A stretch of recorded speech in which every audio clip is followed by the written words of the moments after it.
Nous depuis Alger. Bon vent pour votre mouvement. Je reviens à vous, Monsieur Mustapha. La femme est présente dans la chose politique en Algérie. C'est un mouvement qui est assez fort apparemment. Elle dérange puisqu'on utilise la manière forte pour les empêcher de dire ce qu'elles pensent. Monsieur Hamrouche apparemment a dénoncé cet état policier. Il appelle les militaires à intervenir explicitement pour changer la chose. Il a utilisé un terme, construire une nouvelle Algérie. Est-ce que vous pensez que l'armée est capable d'intervenir actuellement pour changer la donne en Algérie? S'il vous plaît, arrêtons cette histoire avec l'armée. Arrêtons, on s'assume. Arrêtons cette histoire avec l'armée. À chaque fois qu'il y a un petit pépin, on fait appel à l'armée. Non, c'est les civils, c'est les Algériens, tous les Algériens ensemble pour sortir l'Algérie de la crise. Nous avons des intellos, nous avons des têtes, nous avons de la matière grise. Il faut justement l'utiliser. Non, je suis contre un autre coup d'État. Alors, mais je suis catégorique là-dessus.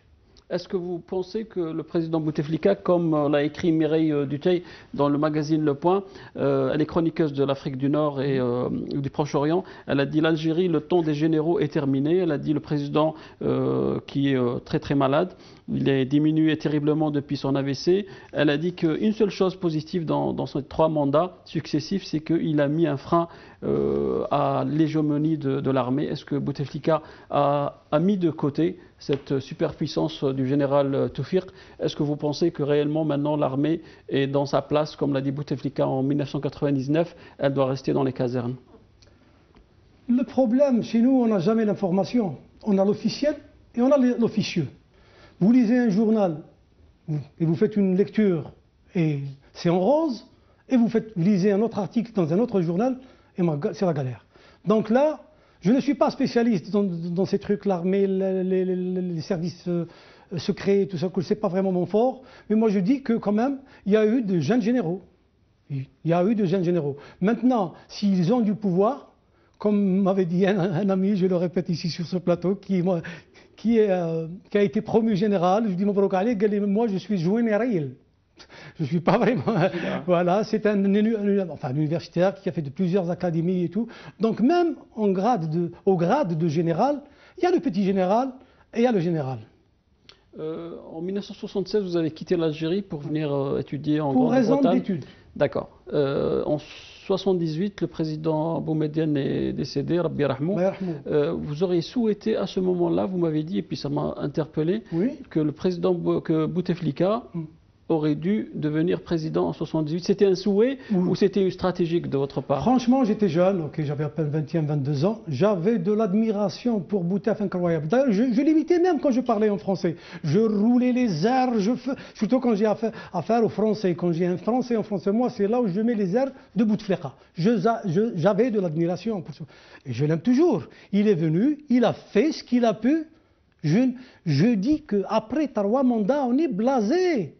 On est blasé. Donnez-moi un Bouteflika de 50 ans, aujourd'hui, et après 3 mandats, je lui dirai, Monsieur le Président, c'est fatigant. Mais les partisans de Bouteflika vont vous répondre et vont vous dire, actuellement, en Algérie, il n'y a pas de remplaçant à Bouteflika. Ah, s'il vous plaît. Là, là, c'est la plus grosse insulte que vous puissiez infliger à tout un peuple. Non. Là, c'est vraiment... Ah, je ne trouve pas les mots. Il n'y a pas, comment dirais-je, d'homme qui pourrait s'accaparer ce statut. Alors mais jamais. Ben Boul'id est mort, بقات واقفة في الجزائر. اسمه سي الحواس عميرو السمار راحوا بقات الجزائر واقفة. عدنان رمضان راح، رمضان روحوه وبقات الجزائر. بومدين راح تبقى الجزائر et l'Algérie restera debout.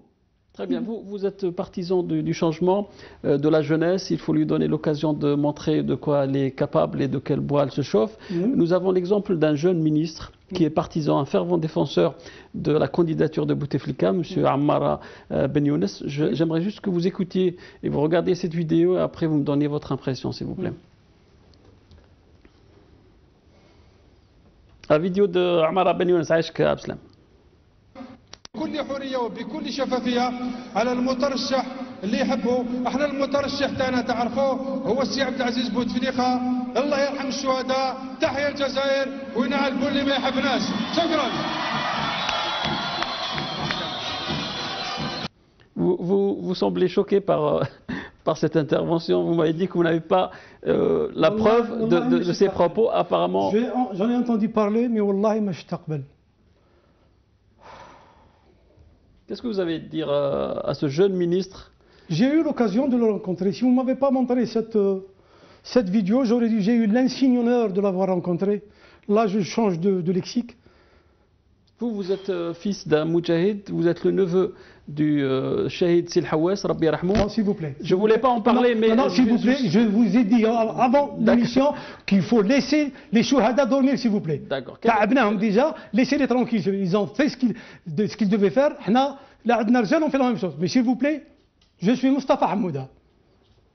Qu'est-ce que ça vous inspire, ces propos? Franchement, là, je ne suis pas fortiche en matière de trouver des mots pour répondre à ce genre d'ineptie, quand bien même je puiserai dans les abysses de mes ressources les plus modestes, mes ressources lexico-textuelles les plus modestes.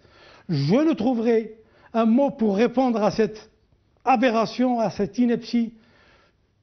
Je ne crois pas mes oreilles. Et là, je dois me contenter ou me confiner à dire que pour justement ne pas appartenir à ce cercle de les mehabnash, je veux dire Rani Habak Ibn Yunus, uniquement pour que je ne sois pas concerné par cette insulte. Rani Habak. D'accord, vous êtes partisan du changement non violent, donc restons dans la non-violence. Là c'est lourd. Là c'est lourd de la part d'un ministre, là c'est très lourd, monsieur Mahdi. C'est très lourd. C'est désolant. C'est désolant. Il en a fait des bourdes pareilles. Il n'y a pas 2 semaines qu'on Ras Bouteflika يخدم خير من رسالنا كل. S'il vous plaît, c'est une insulte à tous les Algériens. Un homme malade, Rabbi Chafé, à 77 ans, qui a fait l'objet d'un AVC, et vous dites que ses méninges sont meilleurs que les nôtres. Chouïa, il ne faut pas prendre les enfants du bon Dieu pour des canards sauvages. Mais ce jeune ministre n'est-il pas tombé sous le charme de Bouteflika comme vous l'étiez en 1978? J'avais 21 ans, il en a plus de 50. On tombe amoureux à l'âge de 17 ans aussi. Mais on ne tombe pas amoureux de la même manière.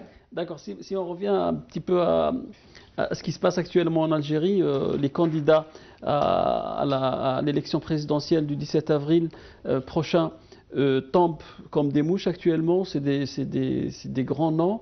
Ben Bitour, pour ne citer que lui, ils se désistent, ils ne veulent pas participer à cette mascarade. On voit que M. Benflis, qui était juge, donc c'est un homme de droit, c'est un homme de loi, qui était aussi chef du gouvernement, qui était candidat aux élections présidentielles en 2004. Il l'est aujourd'hui en 2014. Entre 2004 et 2014, il a fait preuve d'un mutisme exacerbant pour certains. Il a dit, lorsqu'il a déposé sa candidature au Conseil constitutionnel, que l'État est en déliquescence et que l'Algérie va couler si on ne sauve pas ce pays-là. C'était des mots très très forts. Des mots aussi à l'encontre de la justice qui ne fait pas son travail. Il a parlé de tricherie et il craint que le 17 avril, ces tricheries-là vont se perpétuer encore une fois. Apparemment, il y a beaucoup de partisans ici en Grande-Bretagne de M. Benflis, vous en faites partie. Pourquoi vous supposez que cette personnalité-là, entre guillemets, qui a beaucoup de crédit en Algérie, reste dans cette pièce de théâtre et va servir d'alibi pour légitimer, encore une fois, ce non-événement qu'on appelle élection en Algérie? Je reviens un petit peu au début de votre question, M. Mati. Quand vous dites qu'il y a eu Bitour, il y a eu tous ceux qui sont soi-disant, qui ont postulé pour être candidats à la candidature. Puis tout d'un coup, ils se sont tus. Quand on est sûr de ne pas faire sa prière, il est sage d'épargner l'eau des ablutions. Et là, tout ce tintamarre et tout ce bruit qui a été fait, 1500, je ne sais pas, ou 150 candidats, puis tout d'un coup, on se retrouve à pratiquement une demi-douzaine. Là, alayna. Pour revenir à Benflis et son mutisme, franchement, je crois que l'émission qu'a passé Chorouk en 2 parties contiennent toutes ces réponses.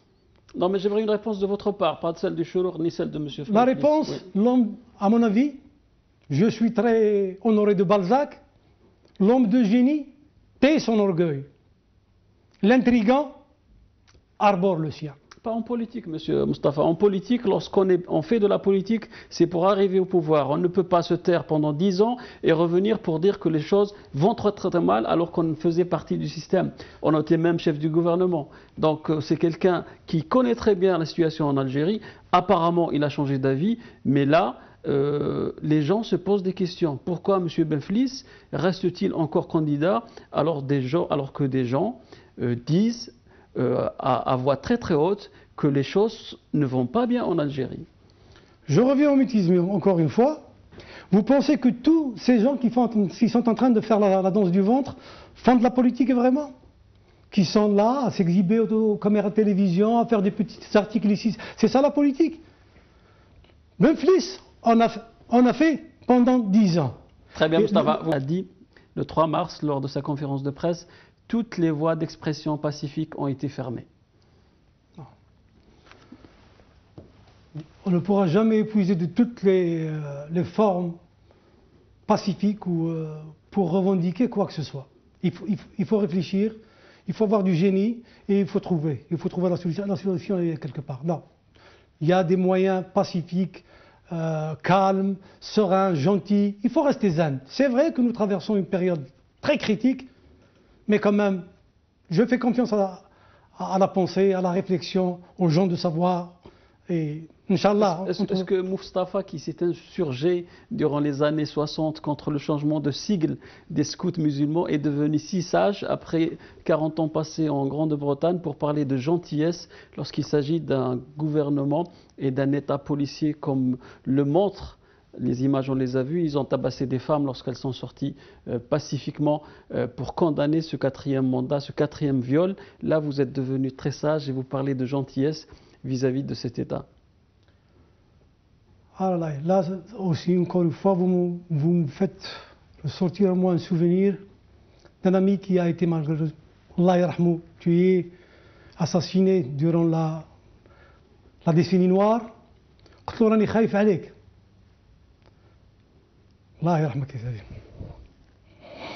D'accord. Je te réponds, c'est très important. Ça marche, ok. Est-ce qu'on peut avoir notre invité? Je te réponds sur ça d'abord. Est-ce qu'on peut avoir Zineb?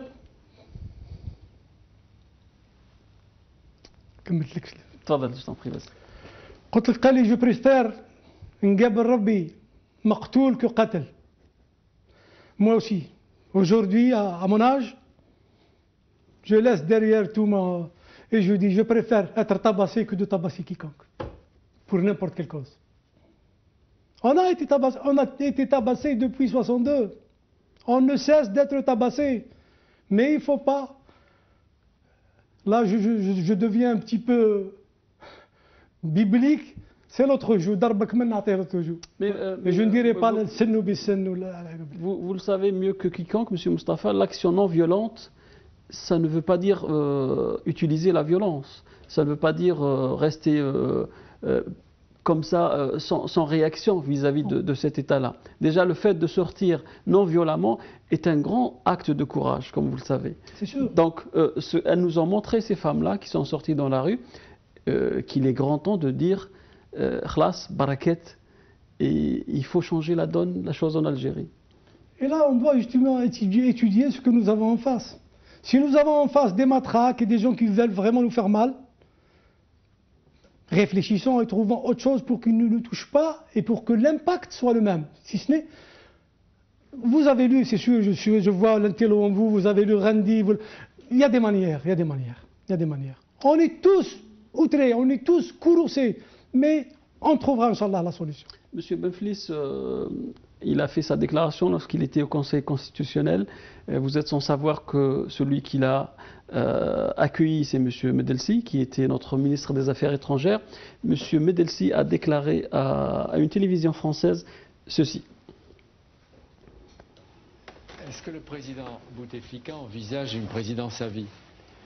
Je crois que tout à l'heure, vous avez demandé à mon ami, le professeur Khamis, de dire des blagues, nous aussi nous en disons.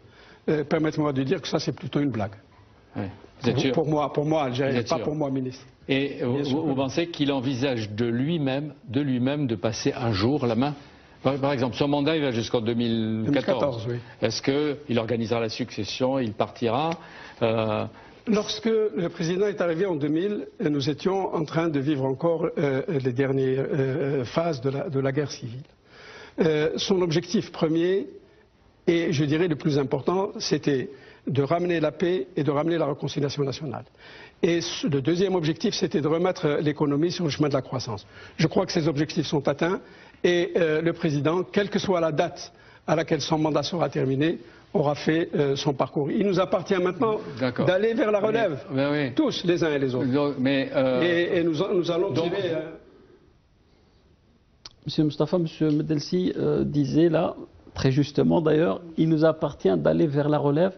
Pensez-vous que la relève, c'est Monsieur Benflis? Première partie de ma question. Deuxième partie de ma question, Monsieur Bouteflika se présenter une quatrième fois et aux yeux de Monsieur Medelsi, une grande blague. Enfin, maintenant, blague, chacun a son sens de l'humour. Ce qui me fait rire ne vous fait pas certainement rire, et ce qui fait rire M. Medelsi ne fait pas rire probablement tout le monde. Moi, j'ai eu l'occasion encore de rencontrer Non, monsieur... mais ça voulait dire, M. Mustafa, qu'à ce moment-là, aux yeux de M. Medelsi, un quatrième mandat était impensable, c'était invraisemblable. Est-ce que les choses ont changé à ce point-là? Est-ce qu'il y a des gens qui poussent M. Bouteflika à se présenter? Eux, réellement, veulent rester au pouvoir. Là, la date de cette vidéo, est-ce qu'elle est... Elle est antérieure. Antérieure, donc oui. Avant que M. Bouteflika ne se présente. Oui, elle est antérieure. Oui, il y a tous les prémices, je dirais, d'un quatrième mandat. Maintenant, je ne vais pas encore répéter ce que tout le monde dit, on l'a tant entendu, les gens poussent Bouteflika pour se protéger parce qu'ils ont beaucoup d'intérêt, s'ils partent, ils consomment l'électricité ou le gaz, donc tout le monde a dit ça. Revenons à la première partie de ma question. Pensez-vous que M. Benflis fasse partie de cette relève? Pourquoi pas, il est algérien, il répond aux conditions constitutionnelles pour un candidat, donc pourquoi pas. Il y a tant de candidats, mais je ne vois pas pourquoi vous mettez l'accent sur Benflis. C'est un candidat comme tous les autres. On va voir son programme, leur programme. Je parle de Benflis parce que premièrement vous le supportez, et secondo parce que c'est une grande figure qui ne s'est pas retirée des élections présidentielles. C'est ça le nœud gordien du problème. D'accord. Je dois d'abord éclaircir un point très très important, puisque je suis là. En ce moment où je vous parle, je ne soutiens pas forcément Benflis. Je vais vous dire pourquoi. Je suis président du club de matière grise algérienne, de matière grise. Nous avons un bureau et là, nous avons étudié les candidatures à ce jour et nous avons décidé, j'ai une idée, une tête, qui on va soutenir. Je la rendrai publique quand je suis à Alger à travers la presse. Parce que je ne suis pas porteur uniquement de ma voix, mais toutes les voix de ce club. Il y a deux choses qui restent à éclaircir, et là, on déclarera officiellement qu'on soutient X ou Y. La prochaine fois que j'aurai l'occasion, et la grande occasion de vous rencontrer, même si c'est partenaire, je vous dirai, voilà mon candidat, et je le ferai très prochainement, et voilà pourquoi je le soutiens. Je vais vous dire, c'est quoi une candidature qui sollicite les suffrages de la plus haute instance d'un pays? C'est un triptyque, ou je dirais même un polynôme. En termes mathématiques, un polynôme est un facteur de 3 produits. Si un des produits est nul, c'est tout le polynôme qui est nul. Une candidature, comme notre religion, l'islam, عنده 5. مش تقول نصلي وما نصومش ولا نصلي وما نحج. C'est les 5. S'il n'y a pas un, tout en ballot. Une candidature, c'est la même chose. C'est le candidat, c'est son programme et c'est les hommes du candidat. Un candidat, il doit avoir de l'énergie, il doit être prêt à travailler 16 heures par jour, il doit avoir ses facultés morales et intellectuelles intactes, le programme doit répondre aux aspirations de la population, aux exigences de ce qui se passe en temps T maintenant. On ne peut pas ramener un programme de 70 ou de 80 et l'adapter, ça ne marchera pas, ou ramener un programme du Japon.